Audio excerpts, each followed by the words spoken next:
ഒരു ഭാഷ അറിയാത്തത് ജീവിതത്തിലെ ഏറ്റവും വലിയ തടസ്സമല്ല. മനുഷ്യരെ വേർതിരിക്കുന്നത് പലപ്പോഴും അവരുടെ മൂല്യങ്ങളാണ്.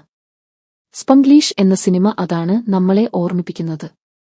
മെക്സിക്കോയിൽ നിന്ന് മകളോടൊപ്പം ലോസ് ആഞ്ചലസിലേക്ക് എത്തുന്ന ഫ്ലോർ എന്ന അമ്മയുടെ കഥയാണ് ഇത്. നല്ലൊരു ജീവിതം മകൾക്ക് നൽകണമെന്നതാണ് അവളുടെ സ്വപ്നം. പക്ഷേ സമ്പന്നമായ ക്ലാസ്കി കുടുംബത്തിൽ ജോലി ചെയ്യാൻ തുടങ്ങുമ്പോൾ അവളുടെ ജീവിതം പതിയെ മാറിത്തുടങ്ങുന്നു. ആദം സാൻഡലർ അവതരിപ്പിക്കുന്ന ജോൺ ക്ലാസ്കി പുറമേ ഹാസ്യസ്വഭാവമുള്ള ആളായാലും ഉള്ളിൽ തകർന്നുപോകുന്ന ഒരു അച്ഛനാണ്. ഫ്ലോറും ജോണും തമ്മിൽ പതിയെ ഒരു ബന്ധം വളരുന്നു. എന്നാൽ ഇത് ഒരു സാധാരണ പ്രണയകഥയല്ല. ഈ സിനിമയുടെ ഹൃദയം മറ്റൊന്നാണ്. നമ്മൾ വിജയത്തിനായി ശ്രമിക്കുമ്പോൾ നമ്മുടെ സ്വത്വം നഷ്ടപ്പെടുന്നുണ്ടോ എന്ന ചോദ്യം. മകളെ രക്ഷിക്കാനായി ഫ്ലോർ അവസാനം എടുക്കുന്ന തീരുമാനം വളരെ ഹൃദയസ്പർശിയാണ്. സ്പംഗ്ലീഷ് ഒരു സിനിമ മാത്രമല്ല.